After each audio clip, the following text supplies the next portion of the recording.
Welcome all. We are part of our audience. The rest of them are out there online. But I'm John Brook, and I run the Center for Global Research, and this is the second year of our Crises and Uncertainty series. I should take a second and just thank a bunch of people who run the department for us and make sure that everything happens. Laura Seeger, who runs the entire computer systems in this building and make sure that everything works fine. I want to thank Jensen for the scheduling. I want to thank Misty Hathaway for finance, managing the finances. And I want to thank Scott Lee for managing our whole department to make sure it works well.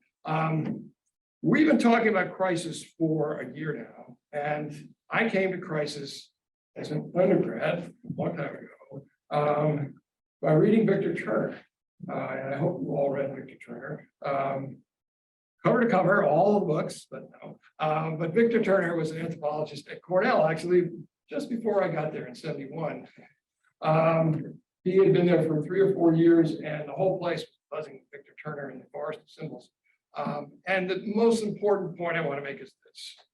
Victor Turner has a model that really probably goes back to Weber. I haven't thought about the Weberian origins recently, where there are preconditions for a crisis. There is an event with all sorts of qualities of indeterminacy and liminality, and then you pop out the other side and things are resolved. Now, that is all prequel to Sarah Muir. Sarah Muir comes to us from CCNY, Graduate Center in New York, has spent a considerable amount of time studying Argentina. And her finished her dissertation at University of Chicago. And oops, I forgot to bring the book with me. We're going to sit around this year. This time I can waive it. Last time I said I was going to waive the book, and I didn't have it to waive. But here's her book, Routine Crisis, which is recently out from New Chicago Press. The depressing story here is that this is a routine crisis. This is crisis that doesn't end. This is crisis that is endless. And the problem for us is whether or not this is a model for our global future. So that really happy and opener. Let me get it over to Sarah to see if you can take us away from there. Thank you for coming, and we look forward to what you have to say, and then seeing if we can find an optimistic outcome here. I'll do my best. Thank you so much, John, for the introduction and for the invitation, and to Sarah Butler, and to all the logistical support folks who John just mentioned. And thank you all for coming. It's just such an honor to be here. I've been really looking forward to this, and I'm really looking forward to our conversation. And I'm just jealous that I can't attend in person the entire series, but since the wonders of Zoom, I hopefully will be able to follow along at a distance for a bit. So to give you just a sense of what I'll be talking about, the title of my talk is When Crisis Becomes Routine, Notes from Argentina, 2001 to 2002. And so I'll start by giving just a little bit of background to the research that is sort of underlying all of this. I'll discuss a little bit in my disciplinary location and methodological approach. And then I'm going to talk a little bit about corruption in Buenos Aires and Argentina as taking on a kind of emblematic relationship to this condition of routine, what I call routine crisis. And then I'll try to move out of that research to think a little bit broader, a little bit more broadly about implications for thinking about these questions in other contexts besides the one of my narrow obsession, which is middle class Buenos Aires. So as John suggested, this comes out of long-term research that I began as a PhD student in Buenos Aires, and it's formed the basis of my recent book, which you're so kind to bring. So as I said, I'll try to kind of move out of the work that I cover in the book to think about these dynamics in other context. But maybe first some background to the research. I started graduate school in the fall of 2001, in the months leading up to a massive financial crisis in Argentina. It was characterized, oh, sorry, here's my background picture. It was characterized by the largest sovereign default in world history, a dramatic currency devaluation, over half the country under poverty line, unprecedented levels of unemployment, tremendous political economic instability, as I'm hoping these charts just kind of give you the sense of, right, of going into detail, and what people called el estallido social, a social explosion. And by 2002, there was a nearly universal consensus, at least in Argentina, that the crisis had been caused by what everyone called neoliberalism.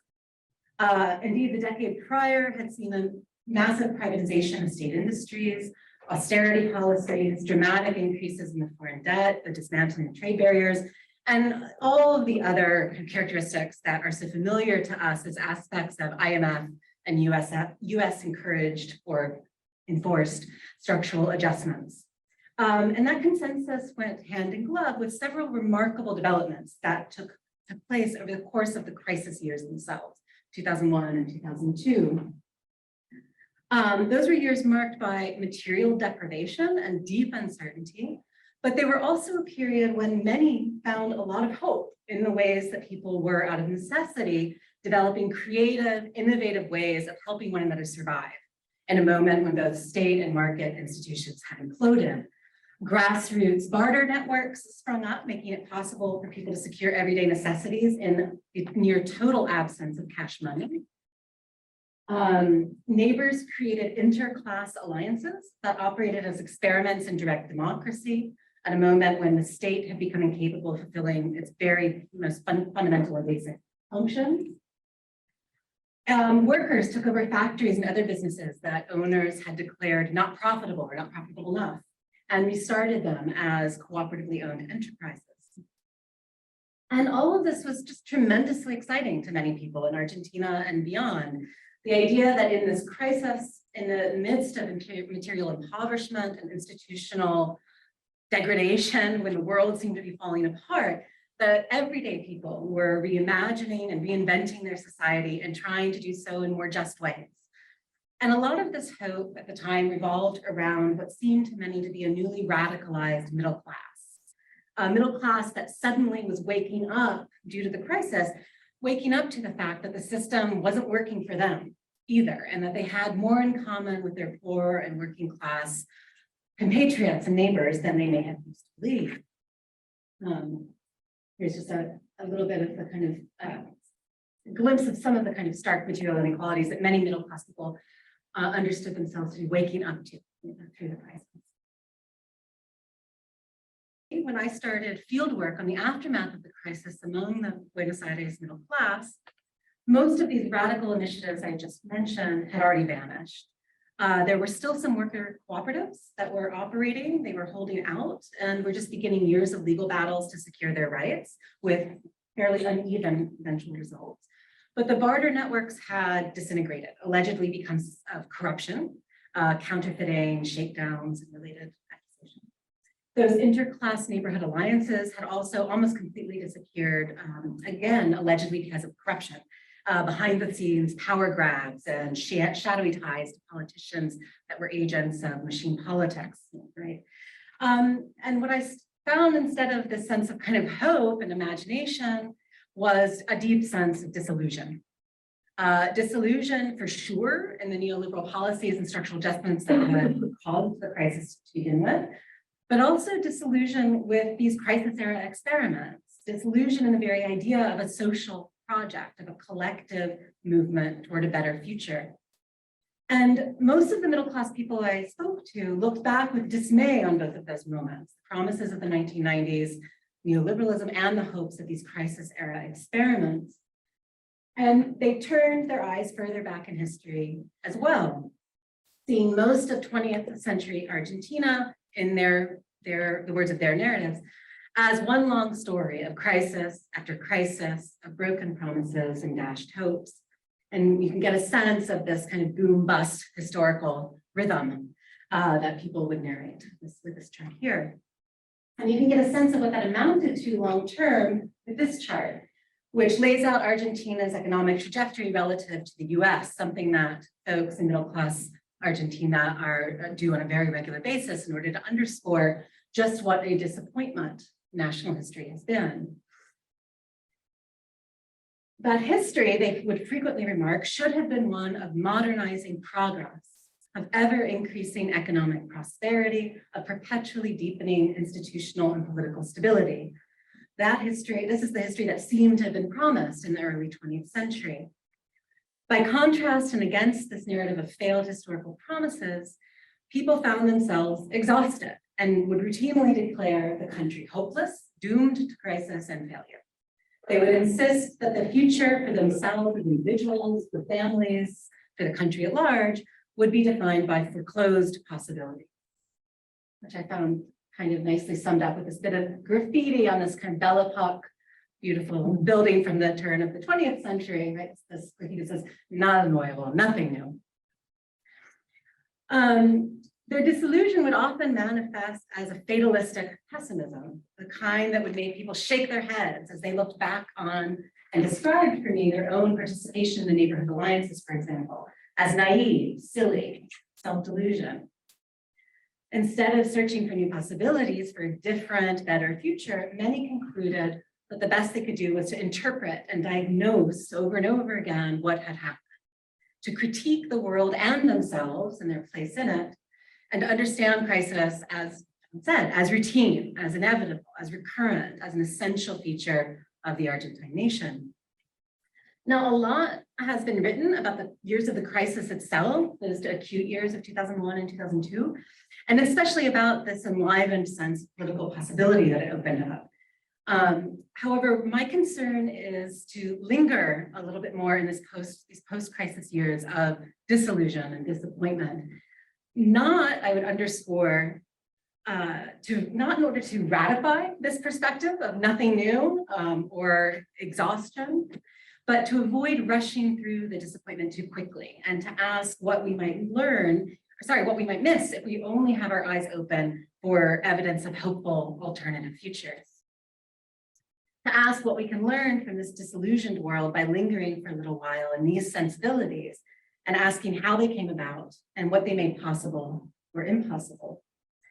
And so hopefully I'll get to my remit that John just asked of me, and to think about how we might be able to prevent our own sense of disillusion and dismay with the relentless attempts at voter suppression in the United States, the global wave of xenophobic nationalist politics, the implications of the climate crisis, the looming threat of nuclear war, the surety of future pandemics, for which we are no better prepared than we have been for this one, to think about how to keep all of that from landing us in a space of fatalistic pessimism and even paralysis.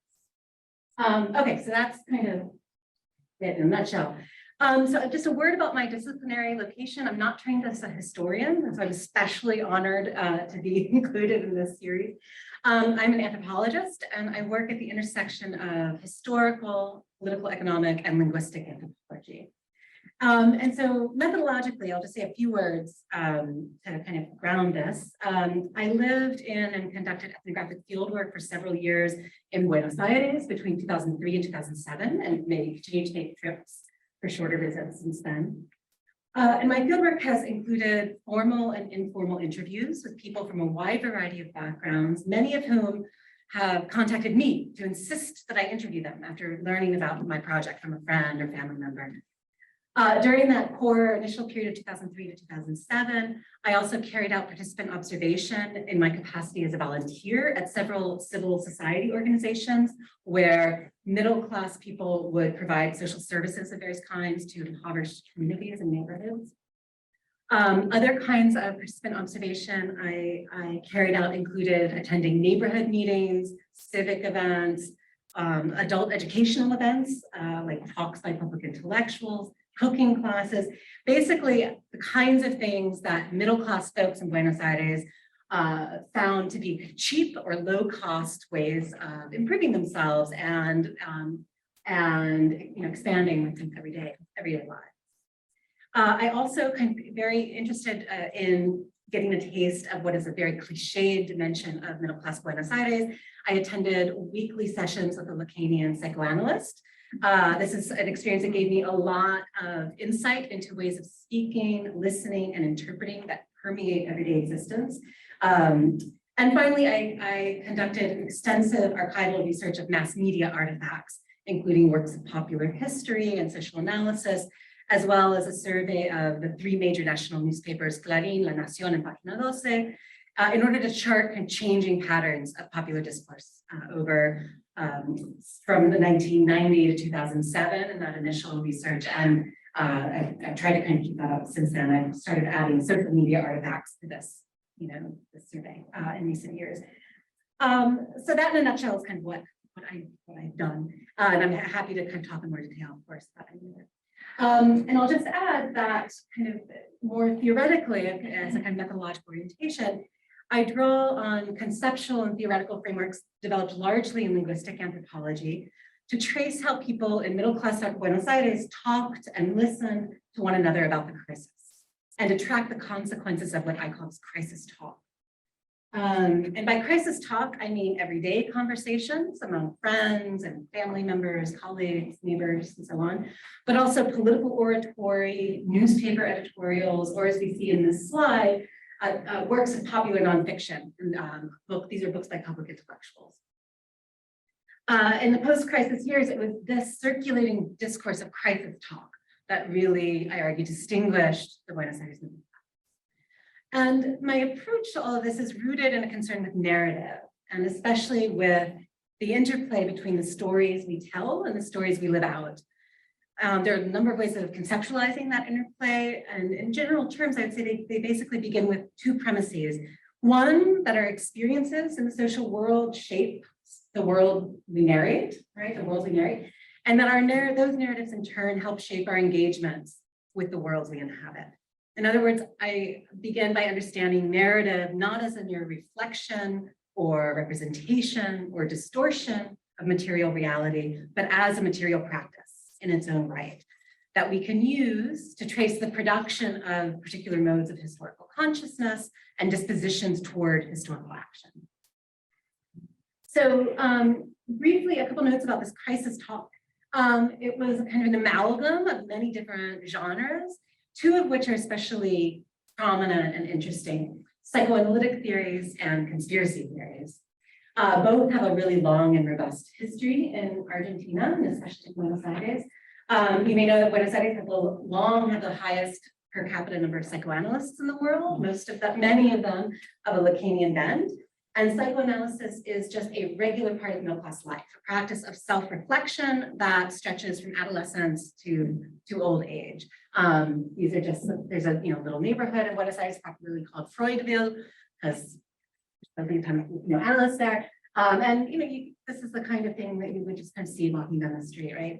That says just specialized psychological attention, but it's almost certainly a psychoanalyst. It's the kind of dominant one. It's like psychology. And conspiracy theories. You may also know that Argentina has a long history of military coups and political intrigue, actual real-life conspiracies that make conspiracy theorizing a familiar and often very reasonable way to understand structures of power and inequality. So what I'm particularly interested in doing is tracing how psychoanalytic and conspiracy theorizing came together in this genre of crisis talk to produce a practice of seemingly unending self-reflexive critique that portrayed the global system of capitalist finance, but also the structures of Argentine national subjectivity as mutually imbricated forces that had produced a condition of routine crisis as both national history and national future. A predicament of routine crisis that broked no cure, with neither national talk therapy nor the rooting out of conspirators seeming to have a realistic chance of setting things right. So over the course of the book, I examine this suspicious crisis talk and track how it helped regiment attitudes and expectations, as well as daily practices and interactions in 3 major arenas, and make kind of targeted arguments in each of those arenas.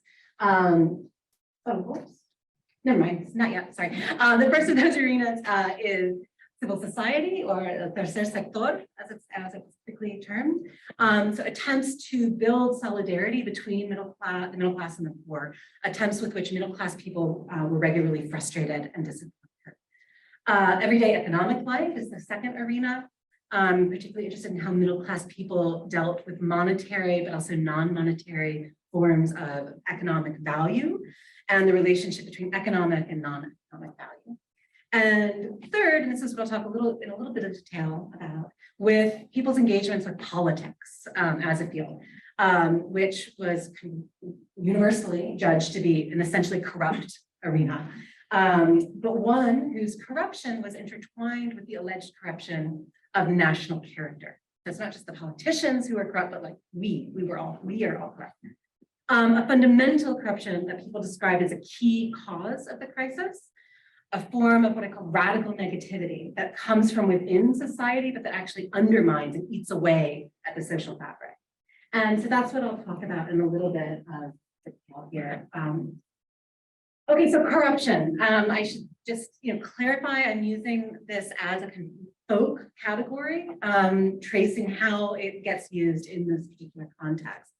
And my findings, based on both the ethnographic work as well as the archival work that looked back to 1990, was that as a folk category, corruption became not just quantitatively more and more ubiquitous as a topic in public discourse in the years leading up to and following the crisis, but also that the meaning of corruption expanded to include more and more kinds of things.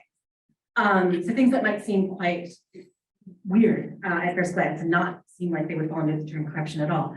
So not only bribing a traffic cop or embezzling state funds, but also banal career networking, self-interested behavior, breaches of line etiquette, and people in interviews and casual conversation alike would often not only lament the corruption they saw around them or accuse somebody of something corrupt, but confess spontaneously out of the clear blue sky to me their own corruption. I heard admissions of corruption from former government bureaucrats and from 20-something brides-to-be worried that they had acted corruptly with their fiancés. And I heard accusations of corruption in the course of altercations in the supermarket and on the bus, just as much as in people's conversations about political goings-on. Now, usually these admissions or confessions on the one hand or accusations on the other were grim, mournful, full of rage. And here's an example of kind of one mention of corruption that captures some of that tone. This is a quotation from a 2007 interview with a middle-aged waitress named Mabel. And she said, we try to understand, and this is a good kind of nugget of crisis talk, what I would call crisis talk. We try to understand how one crisis after another has defined us. How can we allow this poverty and inequality, this total corruption to continue? One must critique everything, but it won't change. I wish we Argentines, we the middle class, could learn, but you can't undo your desires any more than you can undo the Oedipus complex. And so we go forward, knowingly participating in our own tragedy, like Oedipus, right? The system of global capitalism ensures another crisis, and we are complicit. So Mabel's comments, which I must kind of just underscore, are quite typical.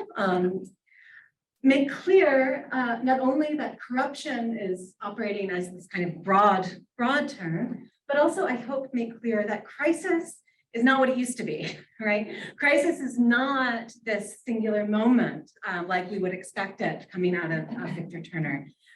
Crisis has been reconfigured as iterative, as one moment in a series that stretches indefinitely back into the past and forward into the future. And critique, meanwhile, offers analytic insight into that historical series, right, of one thing after one crisis after another, but it's insight that has somehow been divorced from meaningful action, right? It's insight that doesn't actually provide one with practical leverage. And this is what I call routine crisis, this configuration. And as I think Mabel's comments also convey, this configuration of routine crisis in post-crisis Buenos Aires, the middle class, was shot through with a sentiment of paralyzing disillusion. And this is of a piece with the dominant sentiment of what Raymond Williams would call a structured feeling that prevailed in the world of routine crisis in the years following 2001 and 2002. So most of the book, it lingers on this and explores how this sentiment of disillusion within this configuration of routine crisis regimented those three arenas. But I thought what I would do is read a little vignette from the book that actually starts here and moves in a somewhat different direction and unfolds in a somewhat different way. So it's a vignette that I find interesting because it was a rare moment in my field work when this national predicament of crisis, of total corruption, was something that people actually played with a sense of mirth and mischief. It was a rare counterpoint to this dominant mood, but I think it also might point toward other ways that disillusion within routine crisis can unfold. So it's something that I'm interested in thinking about what it might be gesturing toward. So I hope you'll forgive me. I swear to God, not a sports person, but I just keep coming back to this example because it's actually fun within everything else. So, it was late 2005, and Diego Maradona was using his new primetime talk show to confess that he had cheated in the 1986 World Cup quarterfinals against England. This occurred only 4 years after the British Navy had roundly defeated Argentina in a brief war over the Falkland Islands, Islas Malvinas. 51 minutes into the game with the score 0-0, Maradona jumped into the air to intercept the ball. I guess I should preface by saying you can't touch the soccer ball with your hand. One person asked me this and I'm going to talk on it. But his head didn't quite reach and his left hand pounded the ball into England's net. Despite English protestations, the referee, I guess, didn't see it and allowed the goal to stand. Minutes later, Maradona scored another goal. Pardon me? That Argentina won the whole championship. So. Yes, they did. Minutes later, Maradona scored another goal, so astounding that it was later judged by FIFA the goal of the century. This is a recent anatomy of the goal of the century from a newspaper. He intercepted the ball in front of Argentina's net, dribbled it almost the entire length of the field in 10 seconds, all while evading the frantic English team with daring footwork and sudden feints and touching the ball with only his left foot. And it really is, even if you're not a sports person, you can see it on YouTube.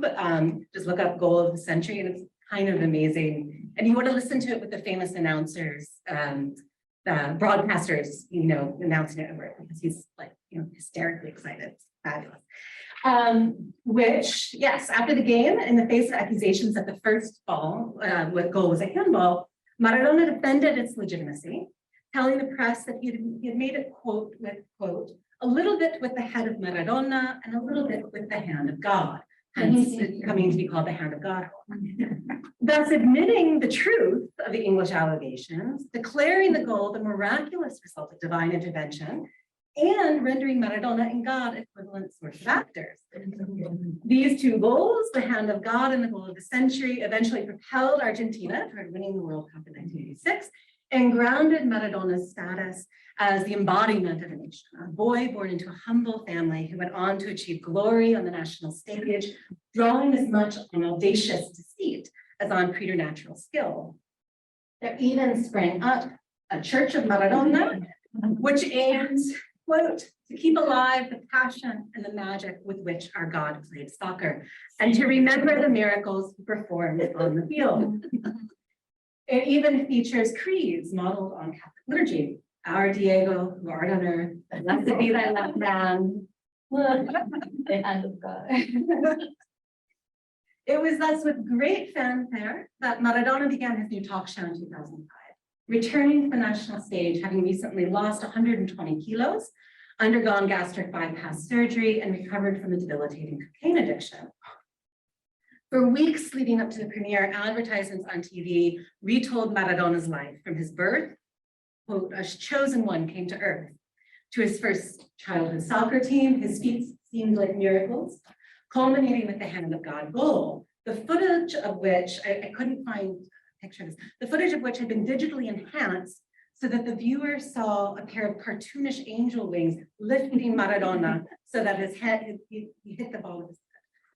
And as the show began, Maradona entered the stage singing the pop song, The Hand of God, the lyrics of which compare Maradona explicitly to Jesus, portraying their births as the wish of God, describing how the, quote, immortal soccer player, quote, sowed joy among the people and, quote, watered the land with glory, and likening Maradona's cocaine addiction to Jesus tripping while carrying the cross. As Maradona sang, third person hagiography became first person apotheosis. So it's actually singing, right, it's not himself, usually sung about him. Gigantic screens showed highlights from his career. Half-naked women danced behind him. Confetti showered down. The studio audience danced, sang, and clapped along. And this was the ecstatic setting of Maradona's live declaration. He said, quote, "For the first time, I'm going to say that I did it with my hand. It's something that came from deep within me. Honestly, I meant to do it with my hand, and I've never regretted it." The next day, Buenos Aires was alive with amused, proud, and wry talk of his unrepentant confession. In conversations with friends, people remarked to me, usually with some alloy of amusement, pride, mild embarrassment, that the confession stood as further proof that Argentines were, quote, a nation of corrupt thieves. Some acquaintances explained that, quote, corruption can never be justified because it's a cancer. Most, however, told me laughingly that our corruption comes out of our Creole cunning, and that in Maradona's case, it was a justified corruption, retribution for British imperialist crimes. Now, the discussion proceeded as if Maradona's spectacularized revelation was novel. In fact, however, he had already revealed this secret some 5 years earlier in his best-selling autobiography, I Am Diego, where he stated, "Now I can tell what I couldn't about the hand of God." What hand of God? It was the hand of Diego. And it was like stealing the English team's wallet. Everyone I spoke to said that they had always known that the hand of God was a handball. Why then this doubly redundant confession? Why then did this doubly redundant confession precipitate such frenetic excitement? A 30-year-old doorman told me, "This is why we love Maradona. We love the beauty of the deceit. We love Maradona because he is us. We are him. The confession is just one more level of deceit." According to the owner of my local laundromat, Maradona's confession gave us the opportunity to talk about something we all know but don't want to say, the profound corruption of this nation, something we're both proud of and ashamed of.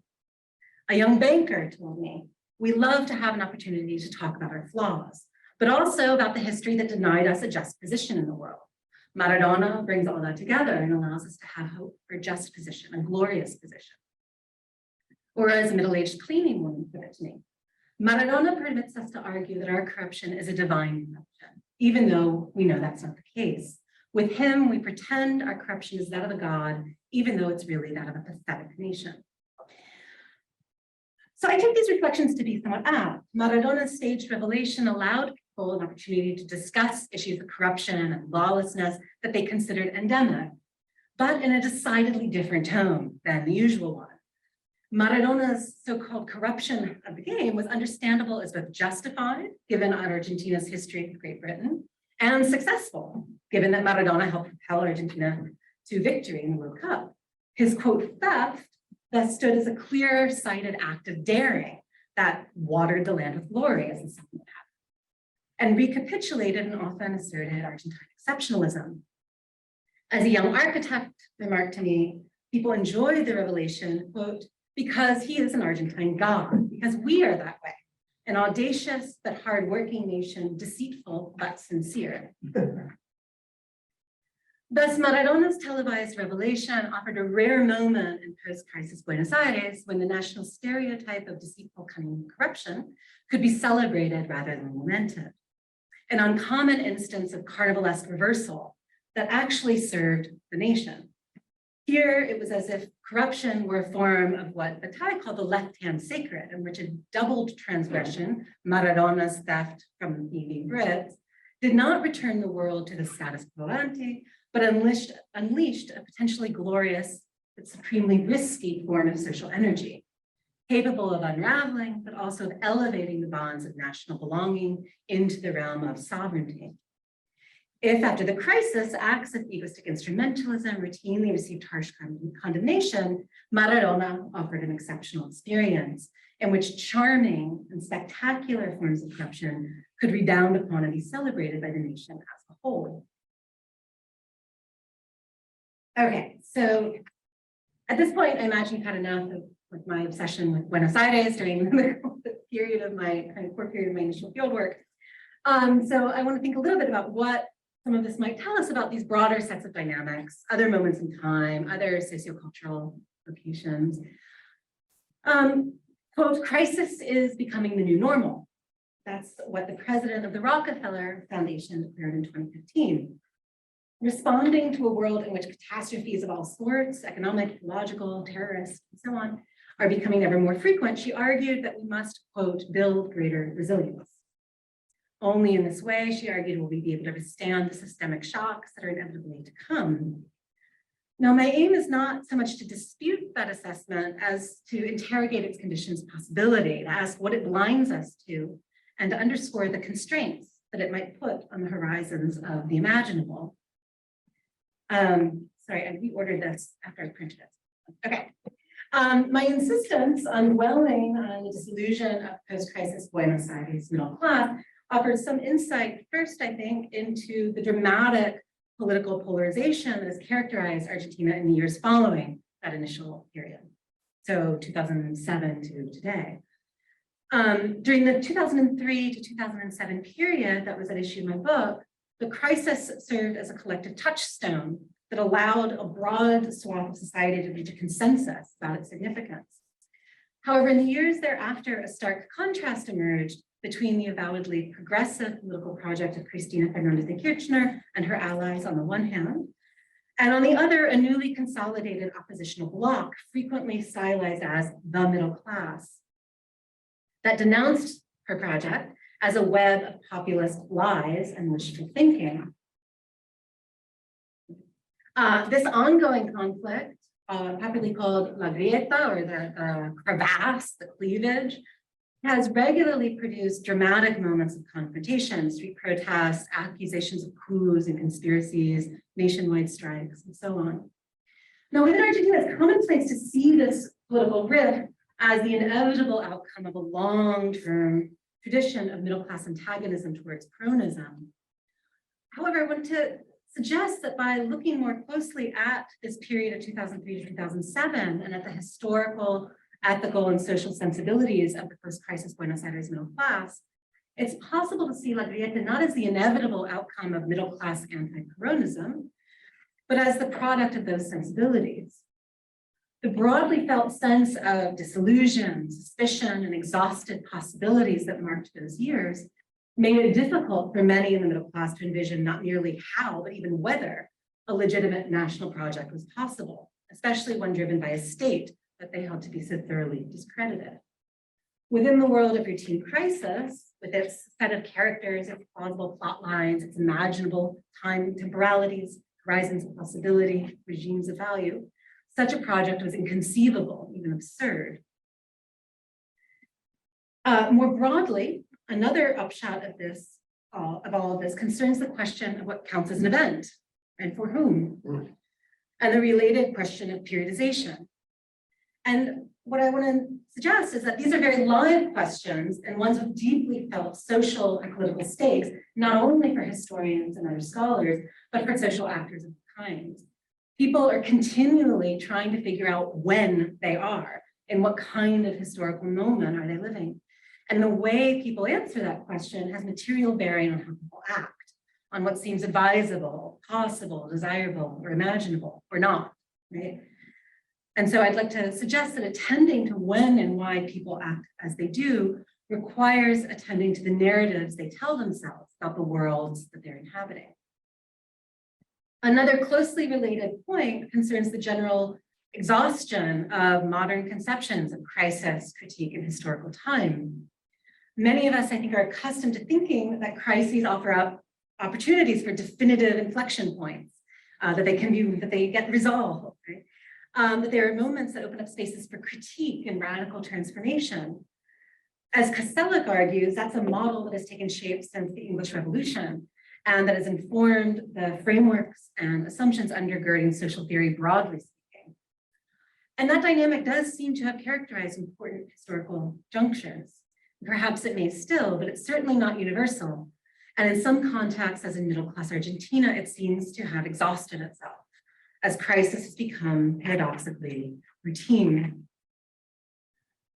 Looking beyond Argentina, I was arrested recently by a passage. I realized that just sounds like I was arrested. Yeah.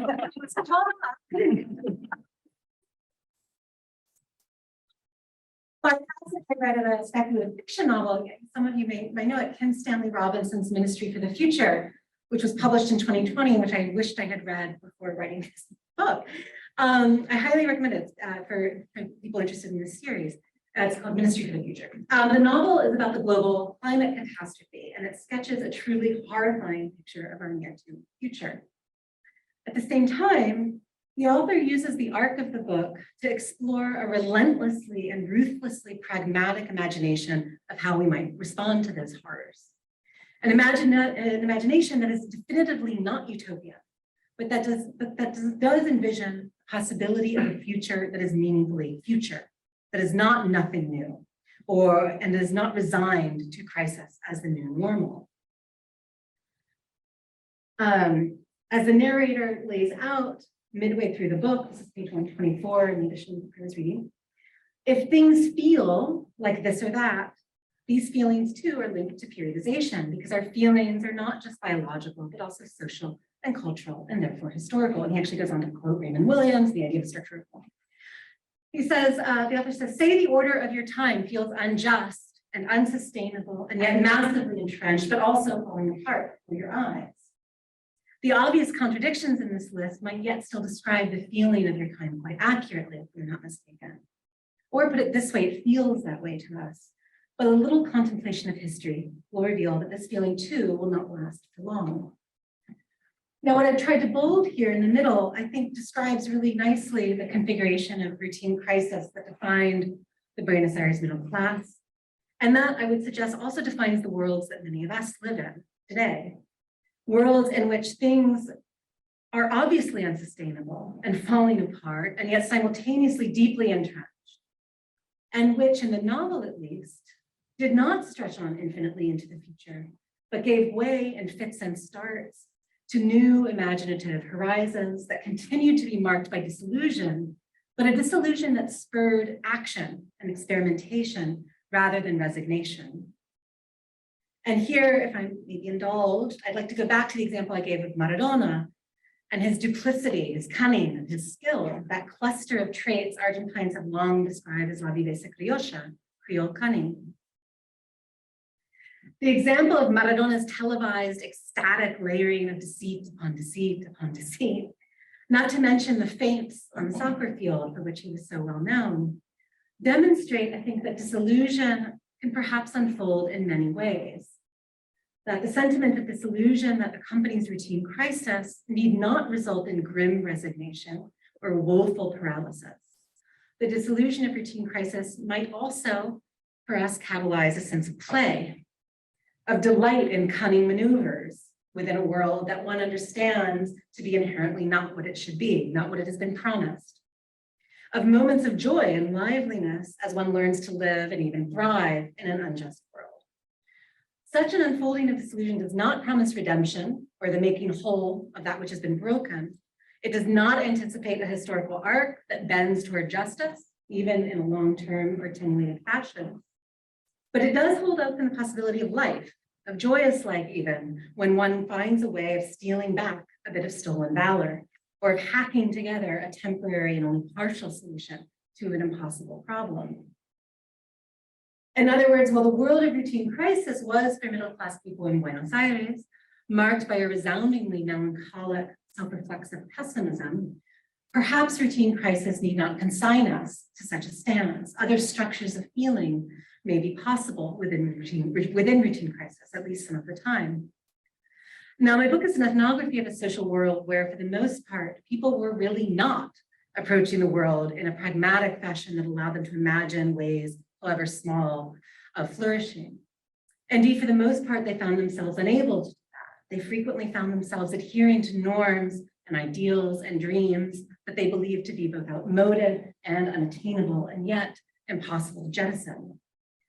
What I hope to suggest is not that Robinson's world of speculative fiction depicts the best way of facing the world of routine crisis that we inhabit, nor that the apotheosis of figures such as Maradona is the way we should do so. Rather, what I hope to suggest is that we need more experiments of the imagination to try to hit upon new structures of feeling that would allow us to feel our way toward new horizons and to chart out new modes of futurity and new ways of charting the significance of our past. Thank you, I'll stop there.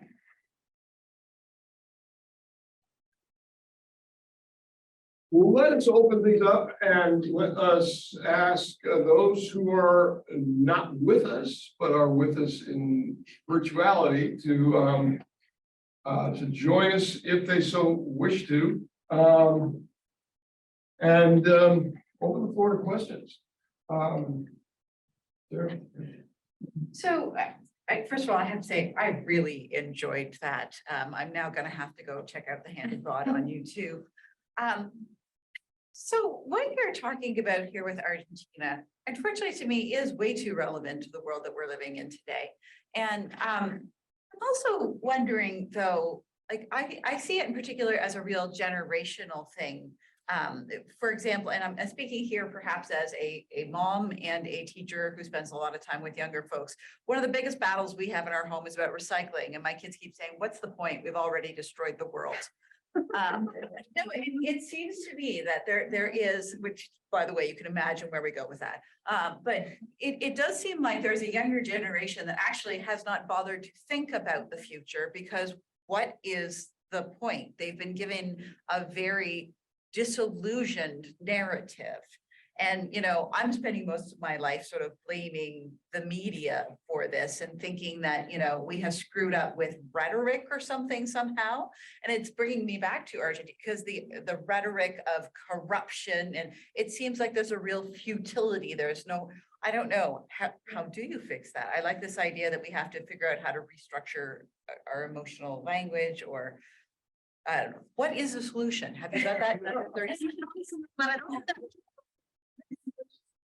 Clearly, we should always play soccer like Maradona. I really honestly don't have a good answer, which is, I think the book ends without a good answer, but I'm trying to pose this as a question. And this was an attempt today to start thinking about why I keep coming back to Maradona, being not a soccer person or like a sports person.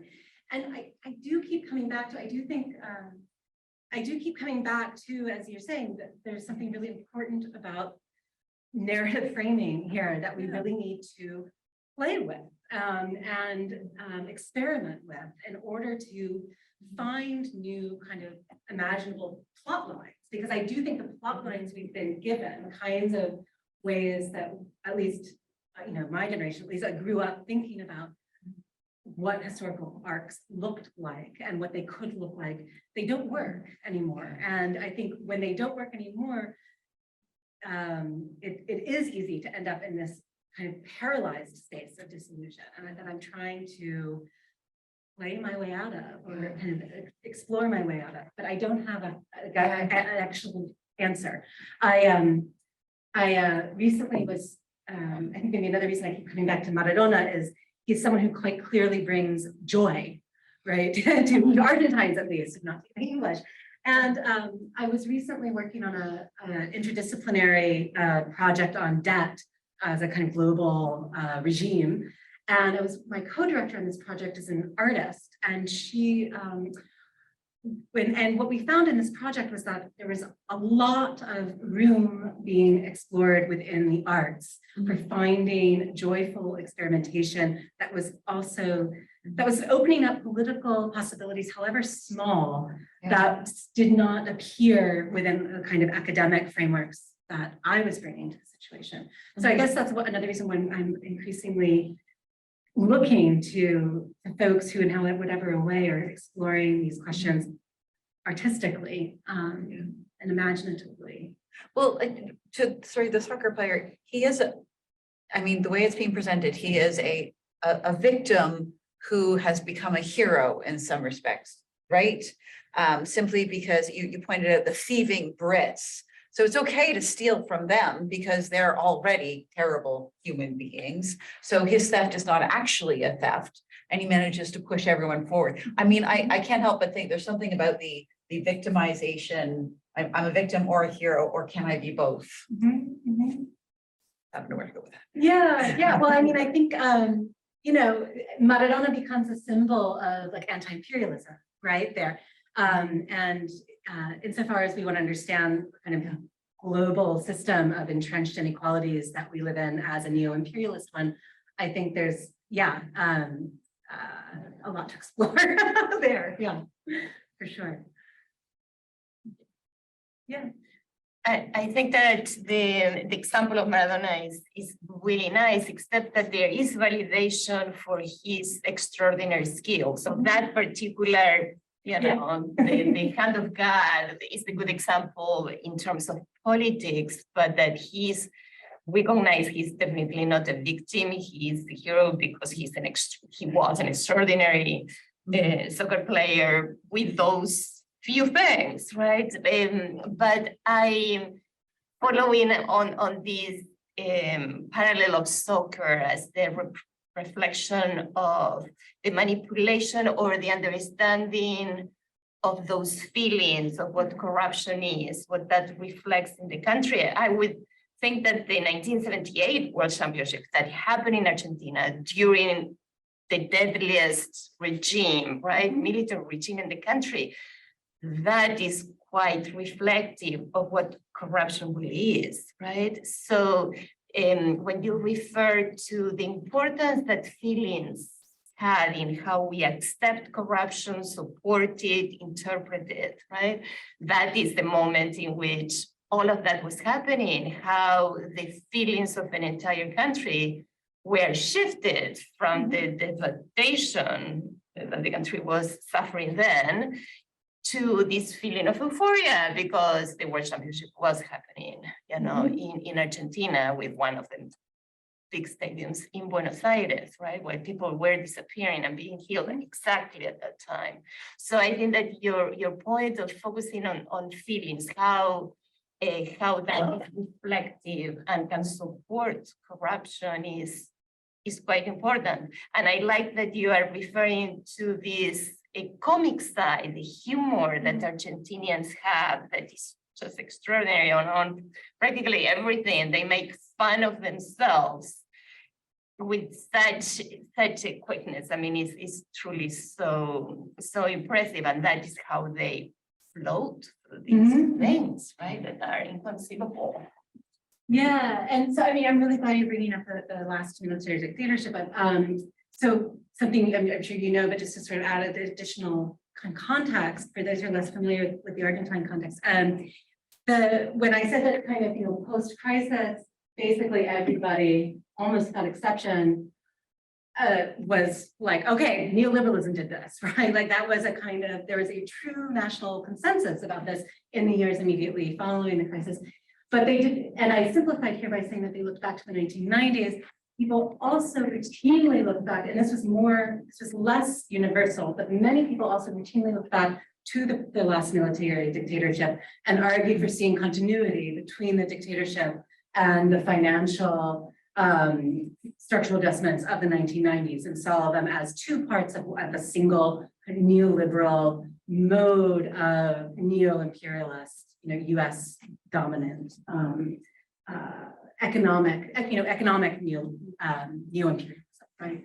And I mean, with very good reason. So when I talk about, these histories, I don't know where these histories are, but when I talk about all of these long-term histories,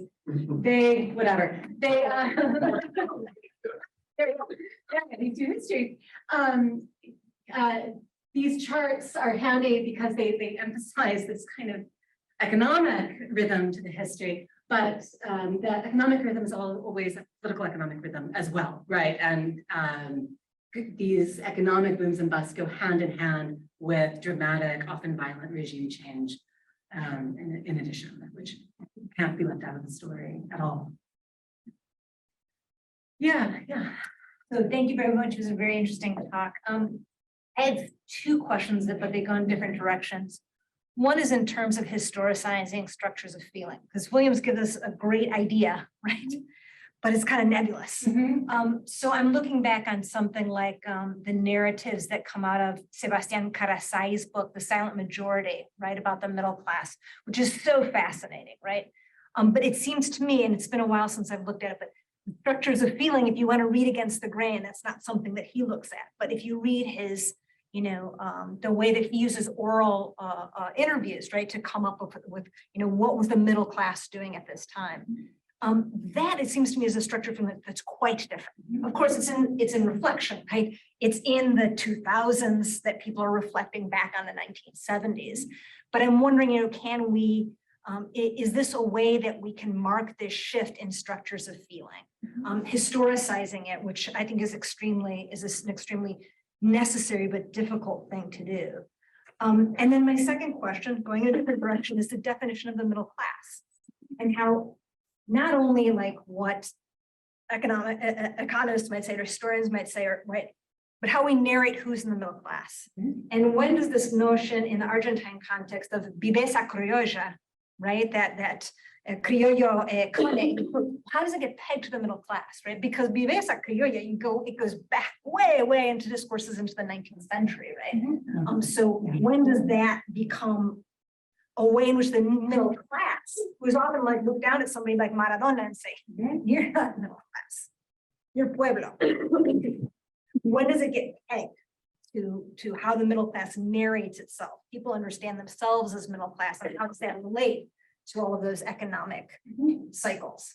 Yeah, great. So no, exactly. I think so. The Raymond Williams question, absolutely right. I think structure of feeling like is obviously has to be historicized, right? And I think it's the structure of feeling that I'm trying to account for and describe here. I am very much kind of periodizing it in these kind of post-crisis years, and I think it shifts pretty dramatically in 2007 or so. I think it starts to really change, and I think it's very different before 2001, right? I think this is a very determinately periodized structure of feeling that I'm trying to kind of explore. And in terms of, and I think, I think that for me at least, that figuring out precisely like how to, that's one way to figure out how to chart or to kind of lay out the narratives we want to tell, right? Is by thinking about when these structures of feeling kind of click into place and when they unravel and how and so on.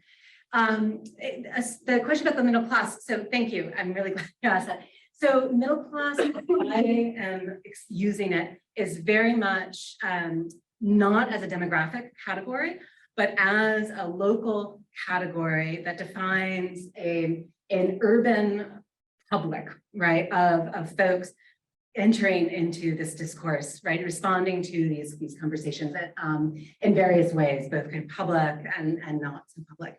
And it's also, of course, a kind of a local category of self-identification, right? So like in the US, Argentina, and especially Buenos Aires and its environs, is a place where like, lots of people are like, yeah, I'm middle class, right? It's an extraordinarily elastic category of identification that that many people will identify with, and that is often, but not always, implicitly, as you're saying, right, in contrast to el pueblo. Right, it's a racialized category as well as in a kind of economized category, right, of kind of social distinction. In terms of, and it changes dramatically during this period, right? Like what middle classness is really changes in the late 1990s and early 2000s as like material markers of class distinction become less and less attainable amidst this financial crisis. And one of the arguments of the book is that in that context, what middle classness becomes increasingly has to do with the capacity to narrate these histories in sophisticated ways, engage in critical self-reflection, and engage in this kind of crisis. In terms of viveza criolla, yeah, it goes it goes all the way back. And I think that it gets identified with Argentineness in this moment, precisely because this is this moment where the kind of classic promises of the middle class and of middle class history are understood to have, right, been broken.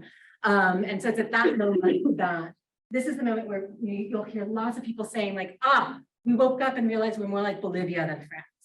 So that kind of racialized and classed recognition of proximity, right, to Latin Americanness, but also to these characteristics like Vive se criolla, which have, characteristically in other more hopeful moments been projected onto a kind of racialized other, get kind of thought about as more, this is the nation that we really are. Now, I think that also shifts dramatically again, starting around 2007, with the development, slow development of this grieta that I'm describing with the Kirchner administration and allies on the one hand, and this newly consolidated, what's the phrase? Meet the new guy, looks like the old, same as the old guy, what am I talking? Anyway, looks very much like something that's come before, but it's not exactly the same. Like the middle class as in opposition to the kind of populist project. Yeah, does that answer your? Yeah. Thank you. Yeah. Could I? Yes. Well, Margaret's had her hand up for a while. Oh, I'm so sorry. So Margaret, so jump in. Sure. Sarah, that was a great talk. There's so much to think about, both for the context of Argentina in that historical moment and for the present and other situations. But I actually was curious about the bartering clubs and the expropriation of businesses and that moment of interclass cooperation, and why you think it failed.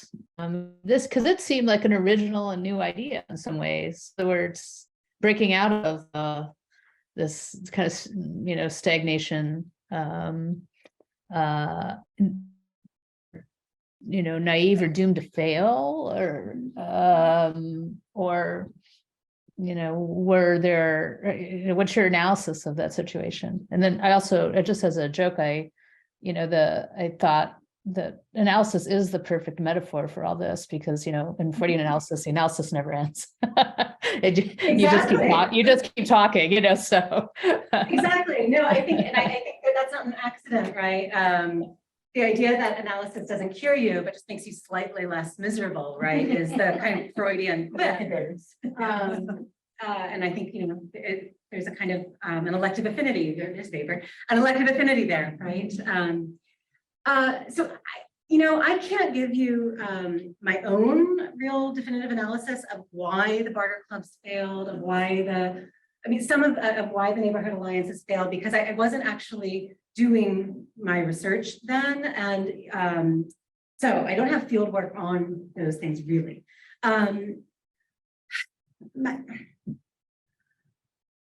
As I said, what people told me, right, is that they failed because of corruption.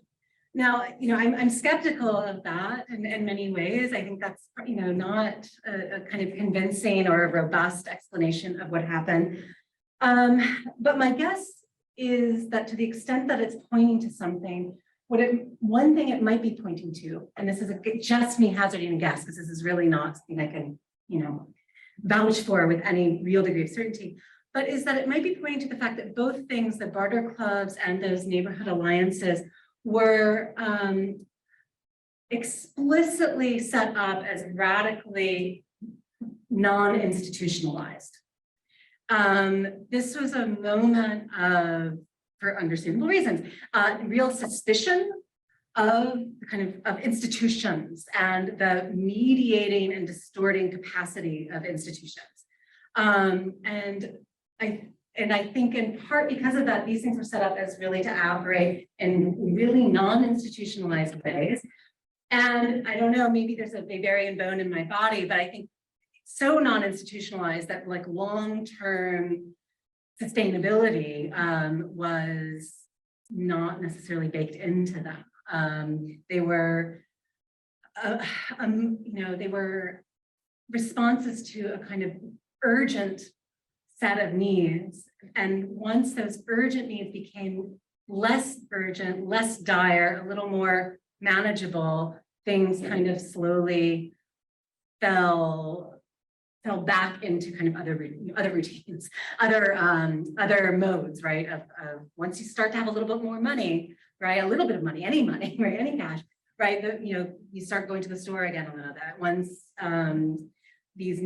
you start going to work again, right? Your time to participate in like all night direct democracy building, consensus building sessions might fall away a little bit. So I think some of it was the kind of reluctance to put into place institutionalized structures that would allow these things to perdure beyond this kind of moment of emergency. But I really am just sort of, speaking from a very perspectival stance, and there is work out there on those movements that would be much better informed and more, helpful than so I'm sorry I can't give you a more confident or robust answer than that. That's okay, thank you.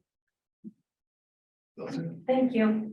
Thank you so much for the lecture. Really, it makes me think about levels of analysis that we normally as historians don't play with, like feelings well, nowadays, yes, we do. But I was just thinking about a little tiny methodological suggestion just to play with other perspectives that might shed some light on the issue of disillusionment. And this is obviously an exercise on how a nation thinks about themselves, how people think about themselves. But what would happen if you would look at these same narratives, or not the same narratives, but the same people talking about themselves before the crisis and how it changed after the crisis? That's one. And the other one is like, here we hear Argentinians describing themselves, talking about how they feel with themselves. The exercise that I feel would be interesting too is if you expand it to Latin America and you think about how Argentinians are perceived outside Argentina. And if you look at narratives, you pay attention to narratives, it would be an exercise to pay attention to jokes. There's There are a lots whole of jokes about general Argentines. jokes all over Latin America about Argentina. Yes. And these jokes are very useful for you because they tell you how Argentinians were perceived before the crisis, mostly. Yeah. But now you see Argentinians, not all Argentinians, but there's an effort to speak more as a Latin American than before. Yes. I mean, Argentinians outside Argentina are perceived as people who never wanted to be seen as Latin Americans, people who wanted to always be seen as Europeans. And now they're coming closer. So those are little suggestions, to see how the disillusionment is historicized, as Laura was perhaps suggesting before about the feelings, the historical changes of those feelings. I don't know if you can do anything without that or with that, but would be interesting to see what would happen to your narrative. Yeah, so part of the research did look starting at 1990. So kind of public discourse. I don't have interviews with the same biological individuals, of course, but you can absolutely see a dramatic transformation, right, from pre and post crisis periods in the ways people talk about the country, corruption, money, the U.S., Latin America, all of those kind of what it is to be middle class, Europe, all of those topics, right? There really is a dramatic change. In 2001 and 2002. So I've not actually done research on like other Latin Americans' perceptions of Argentina, but interestingly, Argentine, like the book does have some examples of Argentines telling them those very same jokes to me, right? So those jokes, like Argentina is the butt of many a Latin American joke, and Argentines know that very well, right? And can recite those very same jokes back as an example of a couple of things. One, to reassert the exceptionalism that is the butt of the joke, but also to claim this post-crisis greater intimacy with Latin Americanness.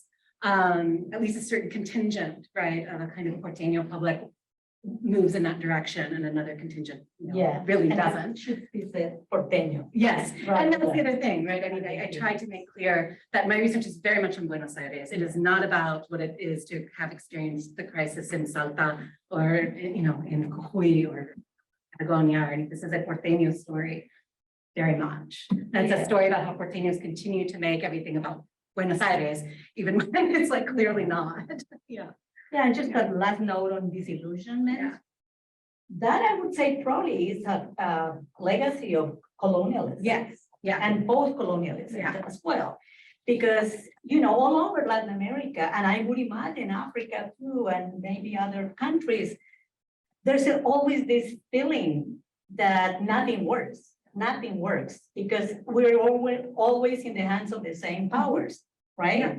So it's fruitless, it's useless. Why would we? Now, there are generational changes, right? Like I grew up with that mentality. Here, this is now going nowhere. This is never going to change, blah, blah, blah. Left government, right government would not change. And yet, 2022 was a year, like in my country, for example, a tremendous transformational change with a completely new experiment. It does not have much to do with the traditional left or even less the right, but it's the young people. It was the young, very young, actually, even high schoolers and college students who are thinking in a different way. They are tired of that rhetoric of, nothing works, the future is gonna be awful. They are optimistic. Yeah. It was surprising to me to hear that the young people felt optimistic. It's a different imagination that it's gonna grow from somewhere. I don't know. People tired of being tired. That's why I wrote that quotation from that book, right? That this feeling is, it does pass, Yeah. right? Finding out how or where may be tricky, but yes, and that is kind of one of the questions of a new project that I'm working on is for folks who were either very, very young during the 2001, 2002 crisis or not yet, maybe not yet born, right? So don't have that kind of touchstone in the same way to kind of think about these generational shifts and how people are narrating national history, family history, and to look at that. So that's part of this next project that I'm trying to work on. Yeah. Hi, thank you very much for your presentation. I was wondering if you could talk a little more about the shift in crisis talk from 2001, 2020 to today, and maybe focusing a little more on what you've seen in the last 5 years. I don't know. Yeah, so I mean, I think I would say that in a lot of ways, crisis talk is back with a vengeance in Argentina, especially though for people who are who identify as avowed critics of the Kirchner and now Fernandez administrations. For folks who are partisans of that movement, supporters or sympathetic, there is a kind of rhetoric optimism of a national project being something that's not only imaginable but desirable and achievable. It is, I would say, often a very it takes on a lot of nostalgic traits, right? It looks it very explicitly harkens back to the imagery, the aesthetics, and the stories of Peronism in its glory days, which is a very interesting fact. But for those folks who are real political opponents of that, and that nowadays is usually described as, quote, the middle class, which again is a stylization and not a kind of demographic truth. For folks who are critical of this Kirchnerista project, the story is back that this is Argentina, this is a shitty country where there's another crisis is happening already. That the same talk that was so prevalent for most middle class people in 2003 to 2007 is now very characteristic of discourse for folks, the middle class folks who are in opposition to the current administration, and who see it as doomed, as you know, based on willful deception and self-deception. Yeah, so I think like that you know, that story of La Grieta and this kind of captures a lot of kind of the public mood in Argentina over the past, you know, 5-10 years. There are folks who really, that there's this real polarization within this kind of middle class, this kind of national public, right? And along those lines.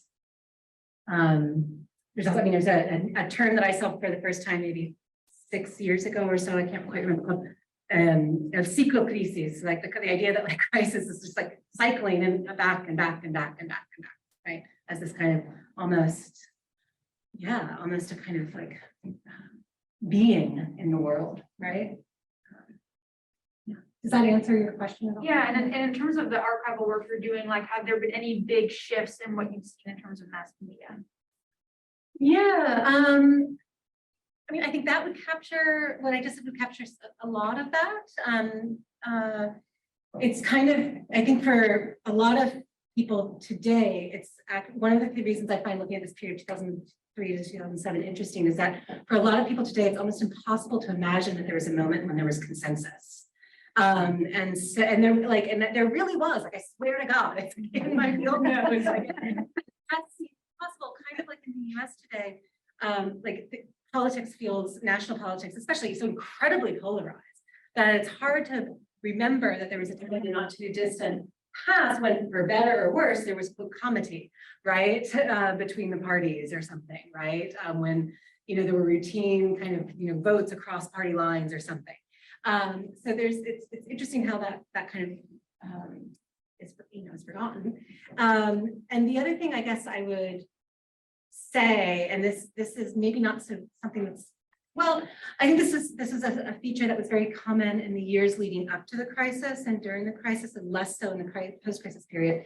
But something that's very prevalent today as well is, and this is again part of this next project I'm working on, is a kind of really prominent role in public discourse of economic numbers, right? So economic numbers like the country risk rate or the exchange rate or the interest or the inflation rate become these like really hot button nodes in public discourse and political argument. And they become these kinds of shorthands for a diagnosis of like what's wrong with the country or what's right with the country. And so I'm really exploring the kind of role those numbers are playing in these ongoing kind of narratives. Can I just do I mean, part of me wants to go back to the shared slide, but the one with the percent of US per capita. Oh, yeah. This one. Yeah, that one.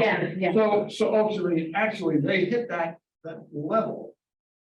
I mean, they go below the level, you know, they spiked down in 2002, but they've almost spiked down to it in the 90s, and they've hit that level. I'm trying to think if this can explain, you know, I hate to put it this way, the sudden identification with Latin America when they hit that 30% level. So one question would be, how does this compare to other countries in Latin America? How does this 100-year pattern compare? Is there convergence? So that's, you know, one kind of number cruncher that I think would help. But you know, it's interesting that I was hoping that would be a little nudged over. I know. Sorry. But the other set of numbers is are the newspapers digitized?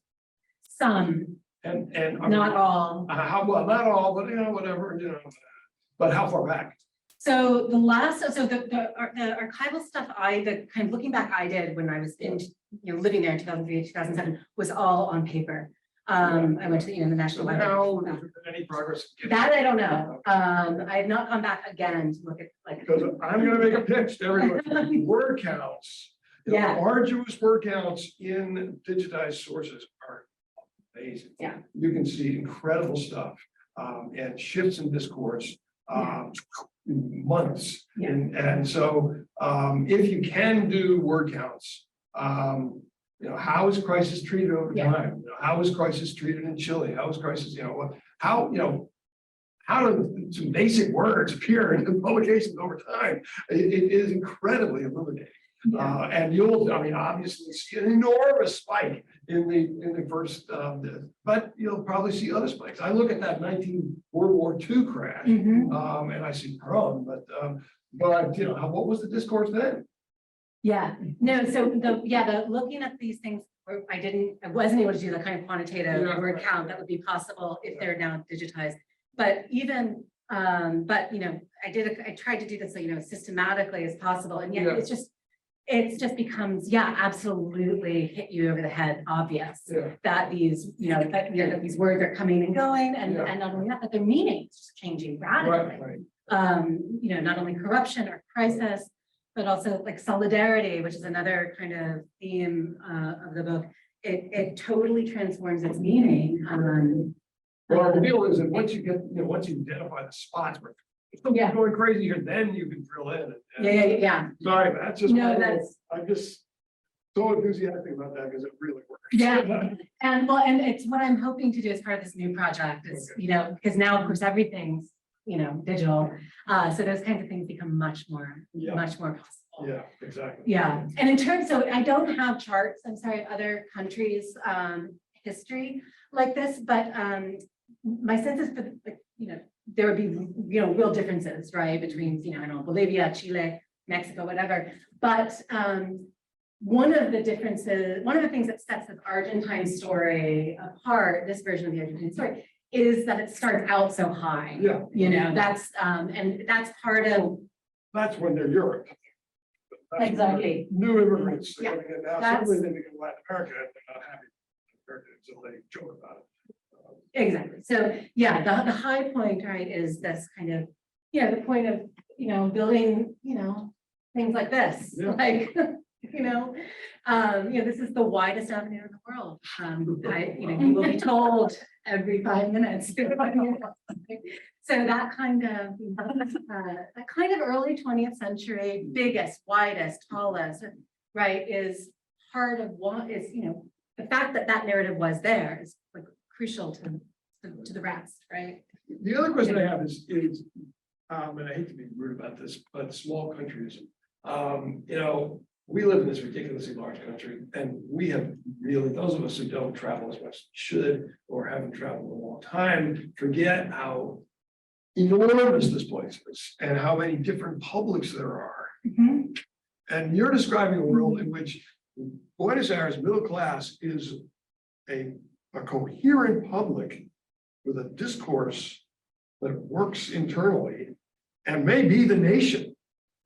In other words, there are points in your book where you describe that you say, well, from the middle class point of view, when Buenos Aires middle class, meaning greater Buenos Aires, they are the nation. Well, it's a narrative accomplishment, right? Right. Yeah. That's something like that is utterly impossible here, but I go to Ireland, and Ireland's side of Massachusetts, and it's like, well, what is this? They can have an internal business. Well, and I think it's both the kind of size, but also there's another chart I don't have in this presentation that shows it's kind of map of Argentina, but distorted so that you can see population centers, right? And the area around Buenos Aires is just this enormous bubble because during the time of this research, it was about a third of the country lived in the capital or the greater metropolitan area. And so, it's both the size, but also the fact that, it's like having Los Angeles and Washington, D.C. and New York all right in one place that allows for the possibility of generating the illusion of Buenos Aires, right? Whereas I think you can't even generate that, even like a whisper of that illusion in the U.S. because we're coastal elites or we're we're flyover country or we're whatever. But the fact that there's this huge population concentration and this institutional lamination of these major cultural, economic, political powers, makes that illusion possible in a way that. I think that illusion was possible in this country about 1920. Maybe so. Yeah. We are almost done with time, but I want to see if I've been hogging the floor here. I wanted to see any other thoughts from our floor or the virtual floor. Okay. Oh, we need to. Okay, you would think that would. have Well, but if they put up a manuscripts. hand, it would show somewhere. Oh, okay, all right. Oh, I can see them. They're under my screen. Oh. And they're, I think they're satisfied. So I'm very happy, very satisfied. I want to thank you.